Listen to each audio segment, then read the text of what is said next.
الحمد لله الذي هدانا إلى سبيل الهداية والعرفان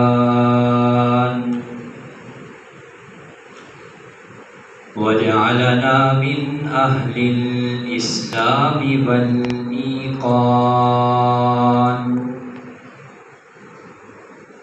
ونشهد أن لا إله إلا الله وحده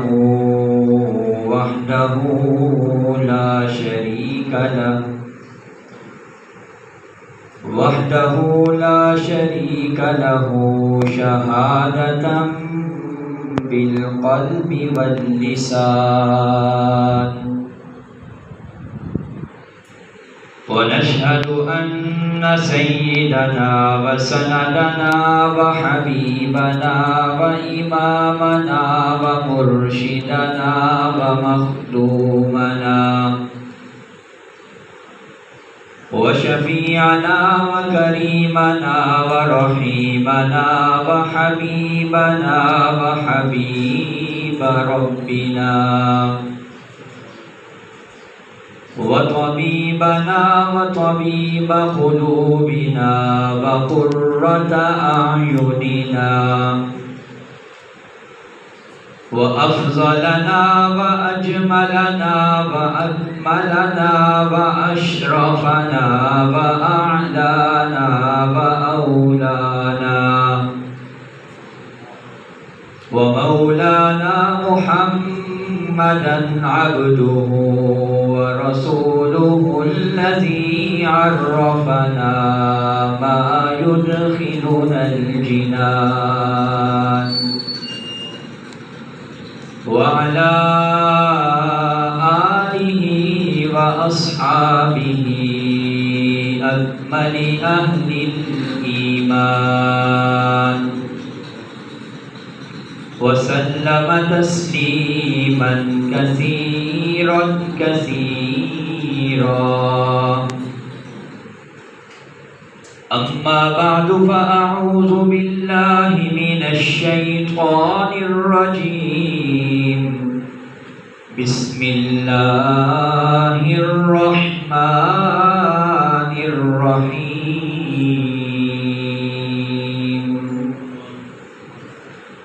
لقد رضي الله عن المؤمنين إذ يبايعونك تحت الشجرة وقال سيد المعصومين صلى الله تعالى عليه وسلم لكل نبي رفيق ورفيقي في الجنة عثمان صدق الله العظيم وصدق رسوله النبي الأمي الهاشمي المدني الكريم درود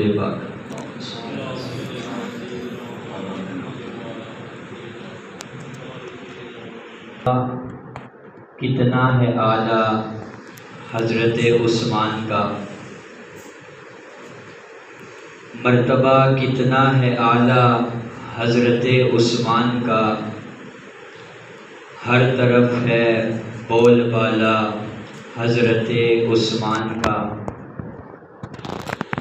جامع القرآن ذو النورین جواد و سخی ہر لقب ہے فخر والا حضرت عثمان کا بعد صدیق و عمر آتا ہے دل میں جب خیال پھیل جاتا ہے اجالا حضرت عثمان کا واجب الاحترام قابل صد تکریم و تعظیم بزرگوں، بھائیوں، دوستوں اور نوجوان ساتھیوں، ذو الحجہ کا مہینہ چل رہا ہے۔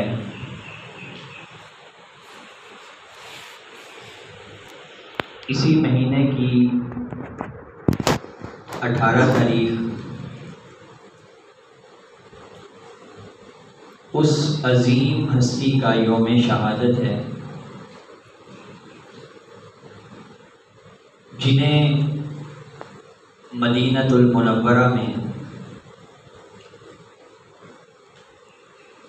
بڑی بے دردی کے ساتھ اور انتہائی سفاکیت کے ساتھ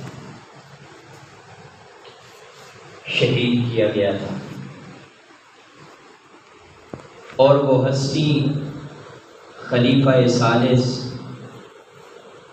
دوہرے داماد نبی جناب سیدنا عثمان ذو النورین رضی اللہ تعالی عنہ ہیں۔ گزشتہ سال حضرت عثمان رضی اللہ تعالی عنہ کی شہادت کے حوالے سے بڑی تفصیل کے ساتھ 3-4 خطبات میں بات ہوئی تھی۔ کیا پس منظر تھا، کیوں شہید کیا گیا، کیا مطالبات تھے، کیا الزامات تھے، لیکن آج حضرت عثمان رضی اللہ تعالی عنہ کی شخصیت کے ایک پہلو پر گفتگو کرنا چاہتا ہوں،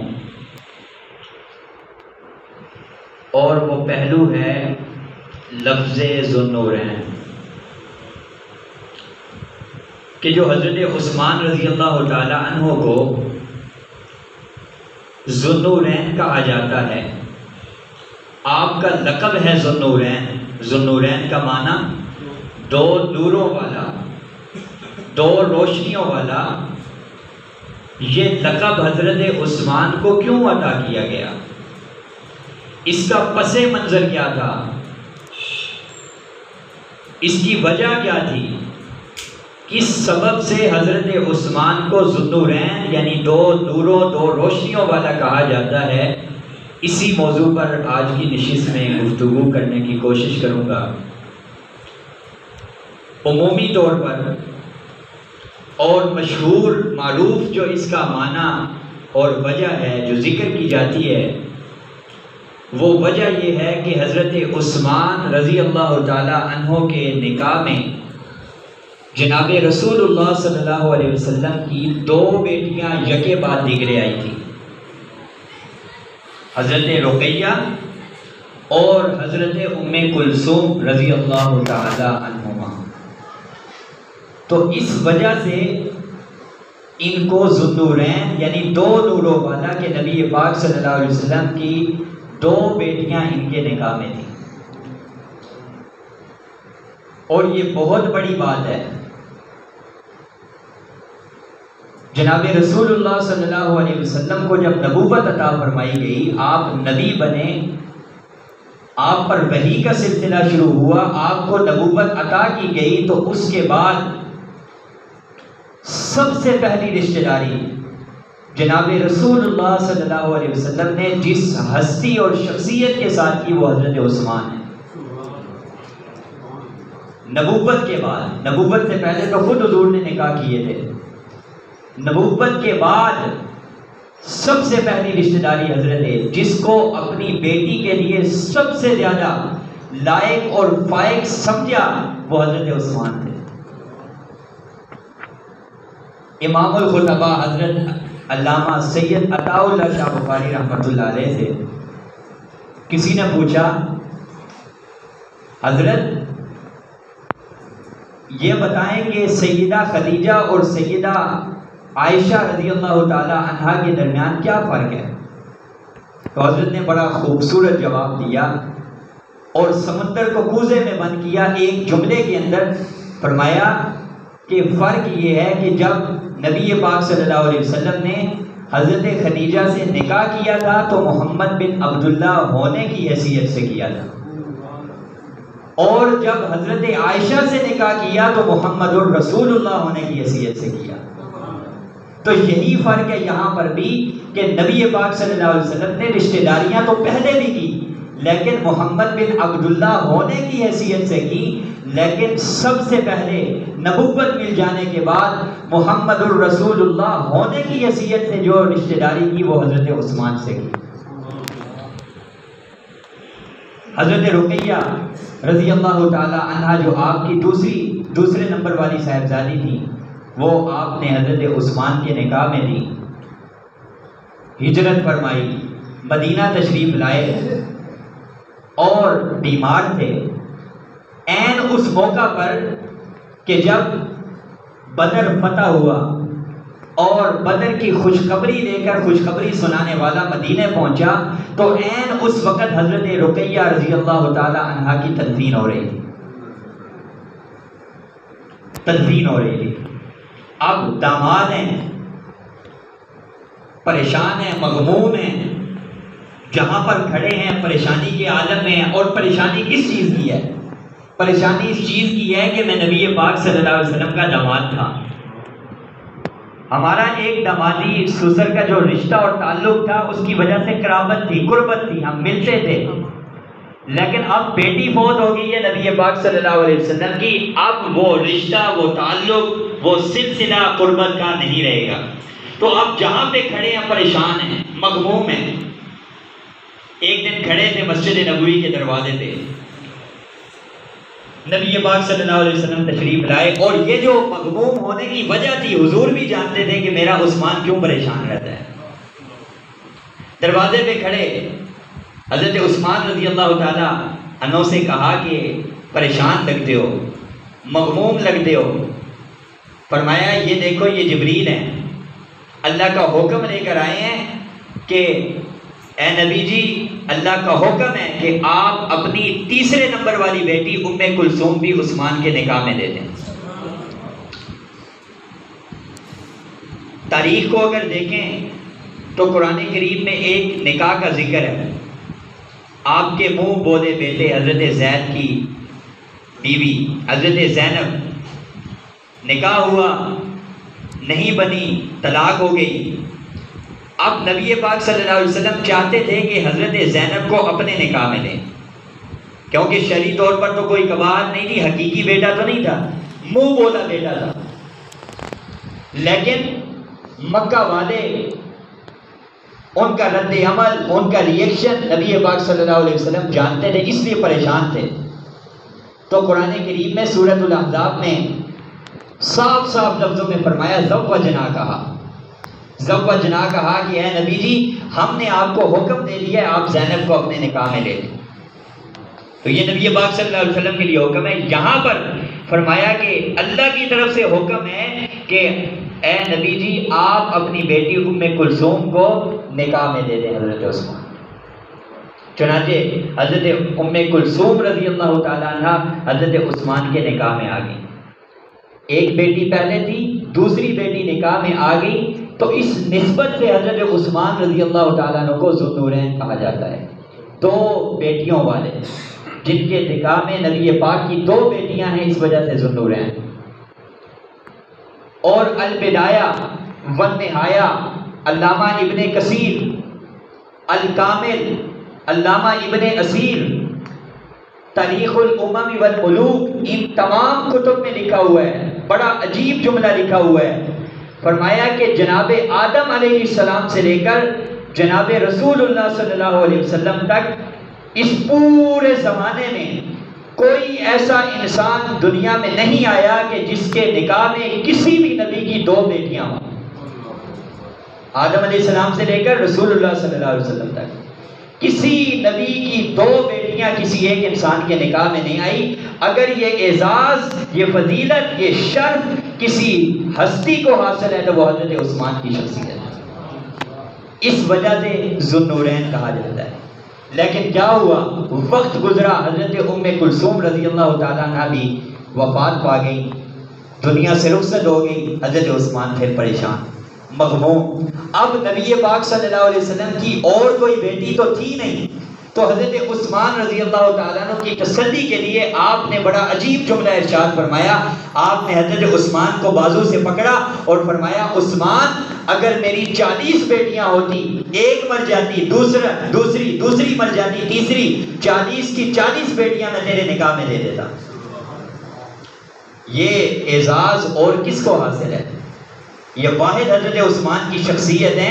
آپ ذرا اس مسئلے کو سوچیں، غور کریں اس میں کہ اگر انسان کسی کو اپنی بیٹی دے دے اور وہ بدقسمتی سے جو داماد ہو وہ نکما قسم کا ہو، بد اخلاق ہو، بد کردار ہو، بیٹی پہ ظلم کر رہا ہو، رلاتا ہو، مارتا پیٹتا ہو، اس کے حقوق ادا نہ کرتا ہو، کچھ وقت گزرے اسی داماد کے خاندان والے آ جائیں دوسرا رشتہ لینے کے لیے، تو کیا خیال ہے وہ بیٹی کا باپ جس کی بیٹی پر پہلے سے ظلم ہو رہا ہے وہ اپنی دوسری بیٹی دے گا؟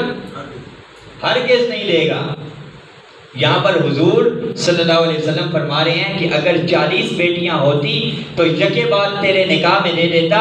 پتہ چلا کہ حضرت عثمان نے جو سسر کا رشتہ تھا رسول اللہ صلی اللہ علیہ وسلم سے، آپ صلی اللہ علیہ وسلم کو اس رشتے میں خوش کیا تھا، اس لیے نبی پاک صلی اللہ علیہ وسلم نے یہ جملہ ارشاد فرمایا۔ اور صرف یہیں پہ بس نہیں، آپ نے دیگر لوگوں کو کہا زوجوا عثمان کو اپنی بیٹیاں دو، عثمان سے اپنی بیٹیوں کا رشتہ کرو، عثمان سے رشتہ داری کرو، نبی پاک صلی اللہ علیہ وسلم نے ترغیب دی۔ تو پتہ چلا کریکٹر ٹھیک تھا، کھرے انسان تھے، حقوق کے صاف تھے، اس لیے اللہ کے نبی ان کے لیے ترغیب دے رہے ہیں لوگوں کو کہ ان سے نکاح کرو۔ تو اس وجہ سے حضرت عثمان کو ذو النورین کہا جاتا ہے۔ دوسری وجہ جو محققین نے نقل فرمائی ہے ذو النورین کہنے کی، وہ یہ ہے کہ دو ایسے موقع ہیں اور دو ایسی فضیلتیں ہیں جو حضرت عثمان کو اعزازی طور پر عطا کی گئی ہیں۔ ان دو فضیلتوں کی وجہ سے حضرت عثمان کو ذو النورین کہا جاتا ہے۔ اور وہ فضیلتیں کون سی ہیں؟ بدر کا معرکہ تھا، بدر کی تیاری ہو رہی تھی، صحابہ تیاری فرما کر بدر کی طرف روانہ ہو رہے تھے، تو آپ صلی اللہ علیہ وسلم نے حضرت عثمان کو روک دیا، فرمایا اے عثمان میری بیٹی بیمار ہے، تمہاری بیوی بیمار ہے رقیہ، تم اس کی تیمارداری کرو، اس کی خدمت کرو، اس کا خیال رکھو۔ اس کو حضرت عثمان کو روک دیا۔ بدر میں حضرت عثمان شریک نہیں تھے، لیکن جب بدر کی فتح ہوئی، بدر میں مسلمانوں کو فتح نصیب ہوئی، فاتح بنے، مال غنیمت تقسیم ہونے لگا، تو جتنا حصہ غازیوں کو اللہ کے رسول صلی اللہ علیہ وسلم نے عطا کیا وہی حصہ حضرت عثمان کو عطا کیا۔ یعنی شامل نہیں تھے بدر میں، لیکن بدریوں میں شامل فرمایا۔ اور یہ بدری ہونا، بدریوں میں شامل ہونا، اہل بدر میں شمار ہونا، یہ کتنی بڑی بات ہے۔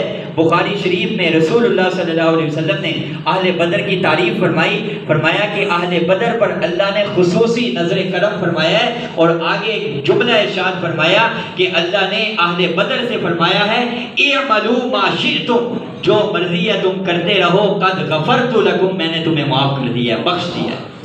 یہ اہل بدر کی خصوصیت ہے، فضیلت ہے۔ تو اس اہل بدر کی فضیلت میں حضرت عثمان کو اعزازی طور پہ شامل فرمایا گیا۔ اور دوسرا مقام، سن 6 ہجری میں نبی پاک صلی اللہ علیہ وسلم جب عمرے کی نیت سے مدینہ منورہ سے مکہ کی طرف روانہ ہوئے، 1450 صحابہ ہیں، حدیبیہ کے مقام پہ پڑاؤ ڈالا ہے، مکہ کے مشرکین نے آپ کو روک دیا ہے کہ آپ عمرہ نہیں کر سکتے۔ لمبا واقعہ ہے حدیبیہ کا، پھر کبھی موقع ملا تو اس پر گفتگو ہوگی۔ تو نبی پاک صلی اللہ علیہ وسلم نے اپنا سفیر بنا کر حضرت عثمان کو مکہ والوں کے پاس بھیجا ہے۔ مکہ میں حضرت عثمان گئے ہیں، مکہ والوں سے گفتگو ہوئی ہے، بتایا ہے ہم لڑائی کے لیے نہیں آئے، ہم تو عمرے کے لیے آئے ہیں، عمرہ کر کے طواف کر کے عمرے کے جو اعمال ہیں پورے کر کے واپس چلے جائیں گے۔ خیر حضرت عثمان کو مکہ والوں نے کہا آپ اس وقت حرم میں موجود ہیں، آپ طواف کر سکتے ہیں، آپ بیت اللہ کا چکر کاٹ سکتے ہیں، آپ طواف کا اور عمرے کا جو سنت ہے وہ ادا کر سکتے ہیں، لیکن آپ کے ساتھیوں کو اور آپ کے نبی کو اس کی اجازت نہیں ہے۔ حضرت عثمان رضی اللہ تعالیٰ نے تاریخی جملہ ارشاد فرمایا یہ کیسے ہو سکتا ہے کہ میں یہاں اکیلے عمرہ کروں، بیت اللہ کا طواف کروں، اور میرا حقیقی کعبہ وہ بیت اللہ کے قریب حدیبیہ کے اندر بیٹھا ہوں۔ آپ نے فرمایا میں عمرہ نہیں کر سکتا، آپ نے عمرہ نہیں فرمایا۔ اب جب حضرت عثمان کا یہ جملہ سنا، مکے والوں نے روک دیا، حضرت عثمان کو واپس جانے سے روک لیا۔ ادھر نبی پاک صلی اللہ علیہ وسلم تک یہ بات پہنچی اور صحابہ تک کہ حضرت عثمان کو شہید کر دیا گیا۔ نبی پاک صلی اللہ علیہ وسلم نے کیکر کے درخت کے نیچے سب صحابہ کو جو وہاں پر موجود تھے جمع فرمایا اور فرمایا بایعوا علی الموت، میرے ہاتھ پر اس بات پر بیعت کرو کہ ہم یہاں سے عثمان کے خون کا بدلہ لیے بغیر واپس نہیں جائیں گے۔ موت کی بیعت کرو، یہاں پر جان پہ کھیل جائیں گے لیکن عثمان کے قصاص لیے بغیر، خون کا بدلہ لیے بغیر یہاں سے واپس نہیں جائیں گے۔ چنانچہ سب صحابہ نے نبی پاک صلی اللہ علیہ وسلم کے ہاتھ پر بیعت فرمائی۔ جب بیعت مکمل ہو گئی تو آخر میں نبی پاک صلی اللہ علیہ وسلم نے اپنا بایاں ہاتھ بڑھایا، دائیں ہاتھ کے اوپر رکھا اور فرمایا یہ میں عثمان کی طرف سے بیعت کر رہا ہوں، یہ میرا جو بایاں ہاتھ ہے یہ عثمان کا ہاتھ ہے۔ گویا کہ اپنے بائیں ہاتھ کو نبی پاک صلی اللہ علیہ وسلم نے حضرت عثمان کا ہاتھ قرار دیا۔ یہ جو بیعت کا منظر تھا اللہ کو اتنا پسند آیا، اللہ نے ان بیعت کرنے والوں کے لیے قرآن میں فرما دیا لقد رضی اللہ ان سب سے جو اس درخت کے نیچے بیعت کر رہے تھے اللہ ان سب سے راضی ہو گیا۔ جو کہ یہ کتنی بڑی بات تھی، بیعت رضوان، اللہ کی طرف سے رضوان کا، خوشنودی کا، رضامندی کا سرٹیفکیٹ مل رہا ہے تو حضرت عثمان محروم نہ ہو جائیں، اس لیے حضور نے ان کی عدم موجودگی میں ان کو شامل کرنے کے لیے اپنا ہاتھ حضرت عثمان کا ہاتھ قرار دیا۔ تو یہ وہ مقام تھا، یہ وہ موقع تھا جہاں پر حضرت عثمان موجود نہیں تھے، لیکن اللہ کے نبی صلی اللہ علیہ وسلم نے اس فضیلت میں کہ بیت جو اہل رضوان ہیں، بیت رضوان والے ہیں، ان میں حضرت عثمان بھی شامل ہو جائیں، چنانچہ ان کو اس میں شامل فرمایا۔ تو یہ دو موقع ایسے تھے جہاں حضرت عثمان موجود نہیں ہیں، حضرت عثمان کو شمار کیا گیا، شامل کیا گیا، اس وجہ سے حضرت عثمان کو ذو النورین کہا جاتا ہے۔ تیسری وجہ محققین نے یہ لکھی ہے کہ حضرت عثمان رضی اللہ تعالیٰ عنہ کو اللہ نے دو نورانی صفات عطا فرمائی تھی۔ ان دو نورانی صفات میں آپ کا ثانی کوئی نہیں تھا، اس وجہ سے آپ کو ذو النورین کہا جاتا ہے۔ وہ دو صفات کون سی ہیں؟ آپ اکثر بعض مقامات پہ یہ خطباء سے جمعے کے خطبے میں سنتے ہیں، وہ خطبہ پڑھتے ہیں حضرت ابوبکر کی جو صفات ذکر کرتے ہیں، حضرت عمر کی، پھر حضرت عثمان کی جو صفت ذکر فرماتے ہیں وہ کیا ہے؟ کامل الحیاء والایمان سیدنا عثمان ابن عفان رضی اللہ تعالیٰ عنہ۔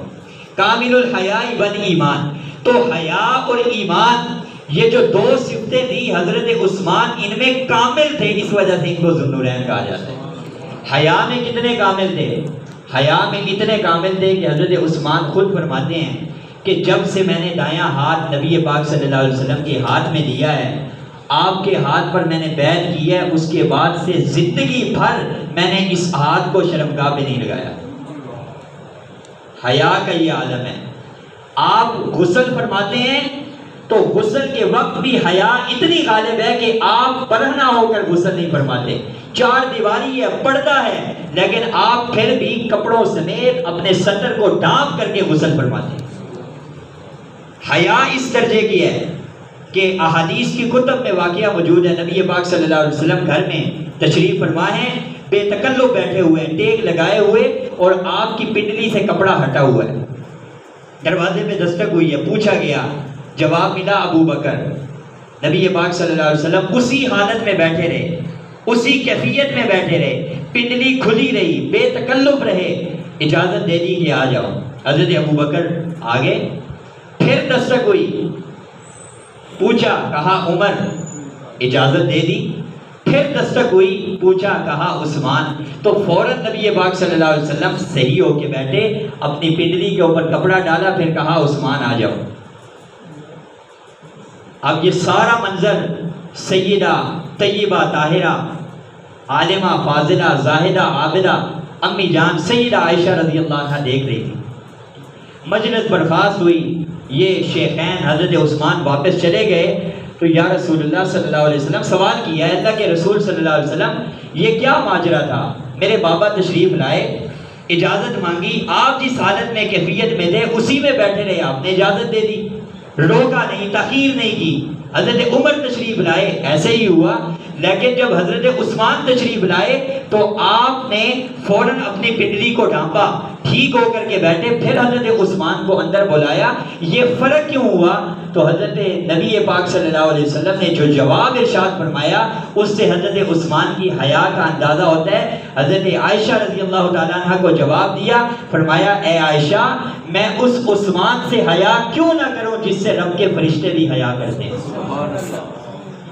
اتنی حیا کہ رسول اللہ صلی اللہ علیہ وسلم یہ جملہ فرما رہے ہیں، اسی لیے فرمایا کہ اگر شرم و حیا پر کوئی دیوان لکھے گا تو مجھ کو ہے یقین وہ سیرت عثمان لکھے گا۔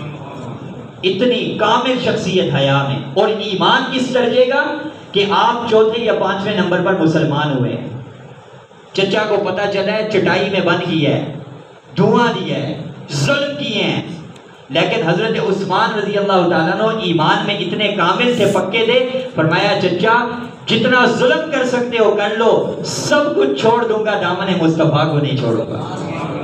ایمان میں اتنے کامل۔ تو یہ دو صفات، حیا اس درجے کا، ایمان اس درجے کا، جس میں آپ کا ثانی کوئی نہیں، اس لیے آپ کو ذو النورین کہا جاتا ہے، دو نوروں والا، دو نوری صفات والا۔ چوتھی صفت، چوتھی وجہ محققین نے یہ ذکر فرمائی کہ نبی پاک صلی اللہ علیہ وسلم نے جب اجازت دی مسلمانوں کو مکہ کے مشرکین کے ظلم سے تنگ آ کر کے حبشہ کی طرف ہجرت فرمائی، تو حضرت عثمان ہجرت فرما کر کے حبشہ تشریف لے گئے اور اپنی زوجہ مطہرہ کے ساتھ تشریف لے گئے۔ تو نبی پاک صلی اللہ علیہ وسلم نے فرمایا کہ حضرت لوط کے بعد تاریخ اسلام میں یہ واحد شخصیت ہے جس نے اپنی بیوی کے ساتھ ہجرت فرمائی۔ آپ نے ہجرت فرمائی، پھر جب حکم آیا مسلمانوں کو مدینہ ہجرت فرمائیں تو حضرت عثمان رضی اللہ تعالیٰ عنہ نے مدینہ بھی ہجرت فرمائی۔ حبشہ کی طرف بھی مہاجر بن کے گئے، مدینہ کی طرف بھی مہاجر بن کے گئے، ذو ہجرتین، دو ہجرتوں والے، حبشہ کی ہجرت کی سعادت بھی حاصل، مدینہ کی ہجرت کی سعادت بھی حاصل۔ یہ دو فضیلتیں حاصل ہیں، اس وجہ سے ذو النورین کہا جاتا ہے۔ اور پانچویں وجہ محققین نے یہ ذکر فرمائی ہے کہ حضرت عثمان کو ذو النورین اس وجہ سے کہا جاتا ہے کہ حضرت عثمان میں دو ایسے اعزاز شامل ہیں اور جمع ہیں جو کسی اور صحابی میں جمع نہیں ہیں۔ دو اعزاز، وہ دو اعزاز کیا ہیں کہ ایک حضرت عثمان سخاوت میں بے مثال ہیں، ان کی مثال نہیں ہے، اور دوسرا وہ شہید اسلام ہے۔ سخی تو دیگر صحابہ بھی ہیں، حضرت ابوبکر سے بڑا سخی کون ہے؟ غزوہ تبوک آپ کے سامنے ہے، حضور پہ سب کچھ نشاور کر دینا آپ کے سامنے ہے، بلکہ کل آپ نے قربانیاں کی ہیں۔ تاریخ میں یہ بات بھی ملتی ہے کہ حضرات شیخین حضرت ابوبکر حضرت عمر رضی اللہ تعالیٰ نے قربانی نہیں کیا کرتے تھے، اور قربانی کیوں نہیں کرتے تھے؟ کیونکہ وہ فقیر تھے، قربانی نہیں کرتے تھے۔ چنانچہ بہت سے لوگ ہیں وہ حضرات شیخین کی طرف سے ہر سال قربانی کرتے ہیں، صرف اس بات کی وجہ سے کہ انہوں نے اللہ کے نبی کے لیے اور دین کے لیے سب کچھ قربان کر دیا، یہاں تک کہ وہ صاحب نصاب بھی نہیں رہے، تو وہ ہر سال ان کی طرف سے قربانیاں کرتے ہیں۔ تو حضرت ابوبکر حضرت عمر سخاوت میں بے مثال ہیں، لیکن حضرت ابوبکر رضی اللہ تعالیٰ عنہ سخی ہیں تو دوسری طرف شہید نہیں ہیں۔ ایسے بہت سے صحابہ ہیں وہ شہید ہیں، سخی نہیں ہیں، سخاوت میں بے مثال ان کے کارنامے نہیں ہیں، لیکن حضرت عثمان سخاوت میں بھی سخاوت کے بادشاہ ہیں، سید الاسقیاء ہیں۔ کتنے بڑے سخی ہیں، اتنے بڑے سخی ہیں کہ ان کے سخاوت کے قصے مشہور ہیں، مثال کے طور پر لوگ پیش کرتے ہیں۔ ہجرت فرمائی مسلمانوں نے، میٹھے پانی کا مسئلہ تھا، ایک چشمہ مدینے کے اندر کنواں موجود تھا اور وہ یہودی کے پاس تھا، بئر روما۔ تو نبی پاک صلی اللہ علیہ وسلم نے فرمایا کون ہے جو اس کنویں کو خرید کر مسلمانوں کے لیے وقف کر دے، جنت بدلے میں لے لے؟ تو حضرت عثمان رضی اللہ تعالیٰ عنہ نے خریدا، خاموشی کے ساتھ ہے، یا رسول اللہ صلی اللہ علیہ وسلم اگر میں یہ کنواں خرید کر مسلمانوں کے لیے وقف کر دوں تو کیا میرے لیے بھی جنت ہے؟ فرمایا ہاں تیرے لیے بھی جنت ہے۔ فرمایا یا رسول اللہ گواہ رہیے میں نے یہ کنواں خرید کر کے 35,000 دینار کا یا درہم کا خرید کر کے یہ مسلمانوں کے لیے وقف کر دیا۔ حضور نے فرمایا جنت ہے تیرے لیے۔ غزوہ تبوک کے حضور نے اعلان فرمایا، حضرت عثمان رضی اللہ تعالیٰ نے اٹھے، فرمایا یا رسول اللہ 100 اونٹ بما ساز و سامان میں مسلمانوں کے لیے اور اس غزوے کے لیے وقف کرتا ہوں۔ حضور کیونکہ بہت زیادہ تنگی تھی، پھر چندے کا اعلان فرمایا، پھر کھڑے ہوئے 200 اونٹوں کا اعلان فرمایا، تیسری بار کھڑے ہوئے 300 اونٹوں کا بما ساز و سامان اعلان فرمایا. نبی پاک صلی اللہ علیہ وسلم مسکرائے اور فرمایا اے اللہ عثمان سے میں راضی ہوں, آج عثمان نے مجھے راضی کر دیا, اللہ تو بھی اس سے راضی ہو جائے. سخاوت کے بادشاہ 1000 دینار اسی تبوک کے موقع پر حضور کے قدموں میں لا کے ڈالے. نبی پاک صلی اللہ علیہ وسلم ان دیناروں کو الٹ پلٹ کر رہے تھے اور ساتھ فرما رہے تھے اے عثمان آج کے بعد جو بھی عمل تو کرے گا تیرا کوئی عمل تجھے نقصان نہیں پہنچائے گا. یہ حضرت عثمان کی سخاوت ہے. اس سخاوت کی وجہ سے حضرت عثمان کا لقب جزء لا ينفق بن گیا سخی, کہ جب عثمان رضی اللہ کا نام آتا ہے تو ساتھ غنی, سخی, یہ حضرت عثمان کا لقب بن گیا. اور ساتھ پھر آپ شہید اسلام بھی ہیں کہ آپ کو 82 سال کی عمر میں جس بے دردی کے ساتھ شہید کیا گیا تاریخ اسلام میں اس کی مثال نہیں ملتی. تو سخاوت شہادت یہ جمع ہے حضرت عثمان میں, اس وجہ سے آپ کو ذو النورین کہا جاتا ہے. تو یہ حضرت عثمان رضی اللہ تعالیٰ عنہ کا مختصر تعارف ہے ذو النورین کے حوالے سے کہ ذو النورین حضرت عثمان کو کیوں کہا جاتا ہے. آخری بات, حضرت عثمان رضی اللہ تعالیٰ عنہ کے حوالے سے بات ہو رہی ہے اور حضرت عثمان رضی اللہ تعالیٰ عنہ کا مشہور لقب سخی ہے, سخاوت, اور آپ ان کے سخاوت کے واقعات کچھ جنگیں اس کی سن چکے. اسی سخاوت سے حضرت عثمان کی زندگی کو بیان کرنے سے ہمیں یہ سبق ملتا ہے کہ ہم بھی جب کبھی اسلام کے لیے, دین کے لیے, دینی معاملات کے لیے, مسجد مدرسے کے لیے جب بھی ضرورت ہو چندے کے لیے اعلان فرمایا جائے تو اس میں بڑھ چڑھ کے فاستبقوا الخیرات کا مصداق بن کے ہم حصہ ڈالیں. آپ کی یہ مسجد, اس کے ابھی بہت سارے تعمیراتی کام ہونے والے ہیں. آپ کی یہ باہر جو برآمدہ ہے اس کا کام ہونا ہے, گرمی سردی بارش ہے دھوپ ہے اس سے حفاظت کے لیے. پھر اسی طرح آپ کے غسل خانے ہیں, وضو خانے ہیں, پھر ساتھ جو جگہ ہے اس کو مسجد میں شامل کرنے کا انتظامیہ کا ارادہ ہے. تو اس میں آپ تمام حضرات نے بڑھ چڑھ کر کے حصہ لینا ہے. حاجی محمود صاحب, راجہ نعیم صاحب, یہ انتظامیہ کے حضرات ہیں. آپ اپنے مرحومین کے لیے یقین جانیں ایک اینٹ بھی اگر اس میں لگ گئی, جب تک یہاں پر اللہ اکبر کی صدا گونجتی رہے گی, نماز ہوتی رہے گی, آپ کا اکاؤنٹ کھلا رہے گا.